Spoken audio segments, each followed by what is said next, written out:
Sa mundong ito, parang laging tayong nakakulong. Sa kahirapan, sa sakit, lungkot, pangungulila, at maging sa galit na pilit nating ikinakaila. Ngunit alam mo ba, ang pinakamalaking talikalang pilit bumibihag sa ating kaisipan, ito ay ang kasalanan.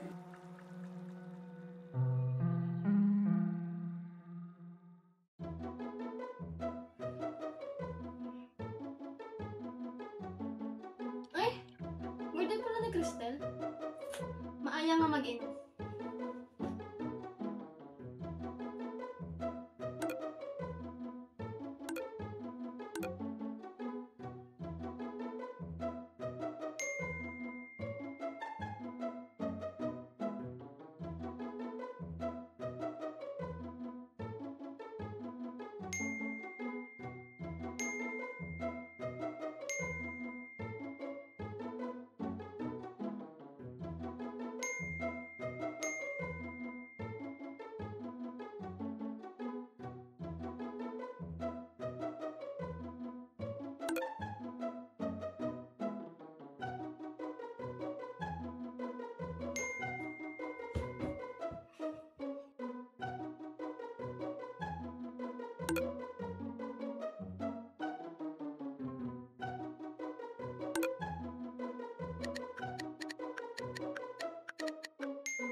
Ano ba naman yan? Bigla naging maka-Diyos. Makatulog na nga lang.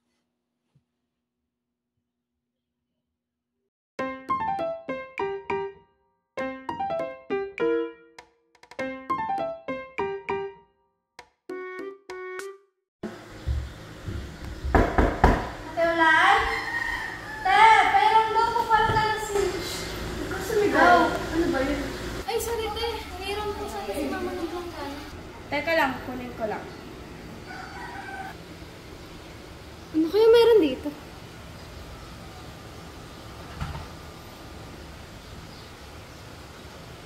Okay, kunin ko lang. Nakagulat naman po kayo, ate. Ano ba bang meron dyan? Nagbo-Bible study. Gusto mo sumali? Ay, pass. Marami akong kasalanan, di ako pwede dyan. Bakit naman? Mas kailangan nga natin yan kasi makasalanan tayo. Basta, te. Baka masunod lang ako pag dinasalan nila ako. Uy, grabe ka naman. Pero kung sa tingin mo makasalanan ka, tandaan mong mas kailangan mong lumapit kay Lord. Kaya kung may free time ka, pumunta ka na lang dito. Nandito sila tuwing Biyernes. Sige po, maglalaban na po ako. Langgana ko ah! Papa! Umuulan pa nga.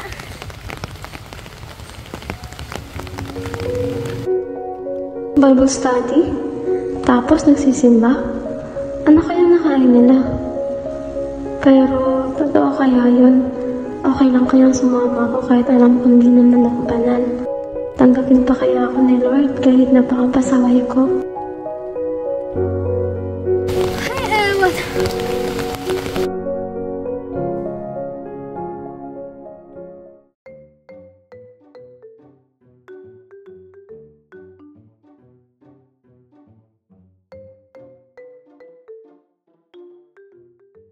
Ay, Cristel! Ano meron? May birthday yan? Host ka? Hindi, sidewalk Sunday School yan. Para sa mga bata, tinuturuan namin sila ng salita ng Diyos kasi alam mo na, habang bata pa sila, mas magandang natututo na sila ng magandang asal at saka salita ng Diyos. Ikaw, saan ka ba?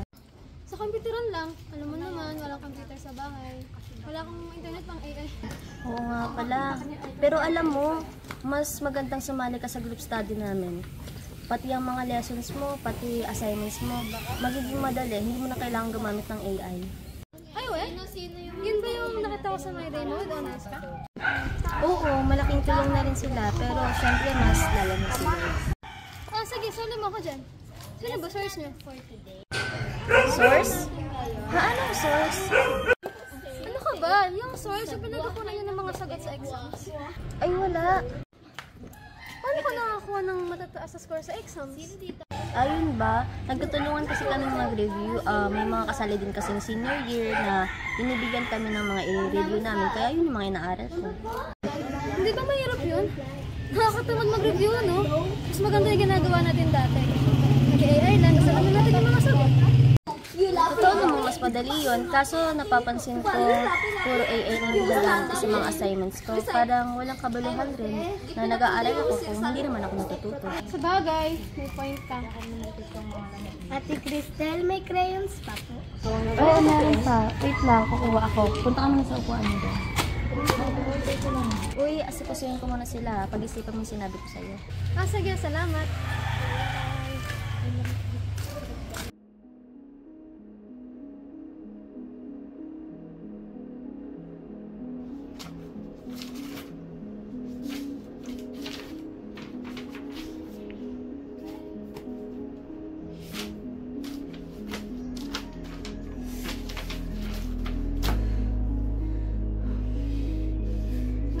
Ang dami ko pang babasahin.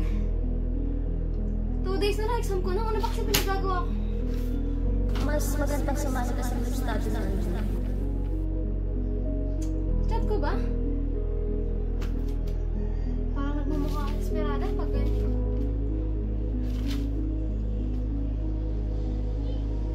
Sige, chat ko na.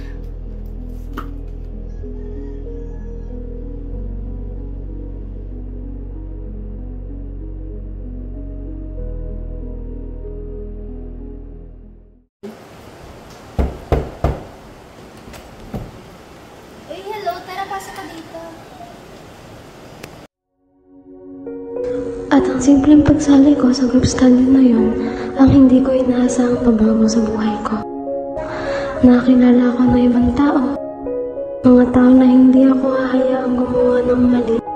Halip ay tutulungan akong lumago, di lamang sa pag-aaral, kundi pati sa pagkilala sa Panginoon. Ang akala ko hindi na ako tatanggapin dahil palagi ako nagmumura. Mas gusto kong nag-iinom at nagpapakalasing kapag may problema o kahit masaya. Madalas akong mahusga ng kapwa, madalas akong nagsisinungaling at nandaraya. At higit sa lahat, napakalayo ko sa Panginoon. Tinuturing kong baduy at corny ang pag-aaral ng Biblia, pero ilang oras akong nagbababad sa social media. Hindi ako nananalangin, pero panay ang habol ko sa mga taong ayaw naman akong kausapin. Ngunit sa kabila ng laki at bigat ng aking mga kasalanan, nalaman ko ang pagmamahal ng Panginoon higit at hindi nito malalamangan.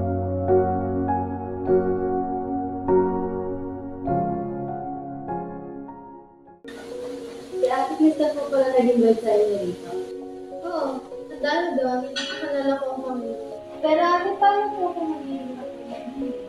Dahil parang tanong mo, paano tayo magiging katulad ng Jesus? Paano po ba tayo magiging katulad ng Jesus? Ano muna, syempre, dapat kilala natin si Jesus. Kayo ba, kilala niyo ba si Jesus? Syempre po! Tinanggap niyo ba siya bilang inyong Panginoon at sa inyong pinapalitas? Oo! Sa pamamagitan po ng isang panalangin, inamin po namin ang mga kasalanan namin at pinahihiyaan si Kristo sa aming buhay. Tama, very good kayo. Ibig sabihin po ba na ligtas na po kami? Naman. Paano raw po kung ginaway ako ni Diyos eh? Pagkatapos namin tanggapin siya, mawawala po ba yung kaligtasan namin? Hindi nawawala ang kaligtasan. Sabi nga sa John 10:38-39, walang makakaagaw sa atin mula sa kamay ng Diyos. Ibig sabihin po ba na walang magkasala kasi hindi naman nawawala ng kaligtasan? Hindi pa rin po, dahil sabi sa Romans 12:2 na dapat hindi tayo nakiayon sa takbo ng mundong ito. Sa halip, dapat mag-focus tayo sa kung ano ang tama, kalugod-lugod at ganap sa paningin ng Diyos.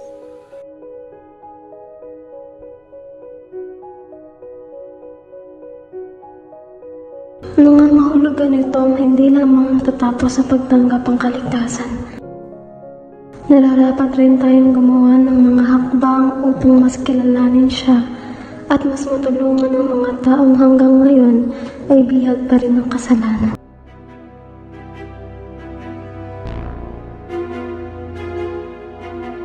Pero ikaw, handa ka na bang kumuwala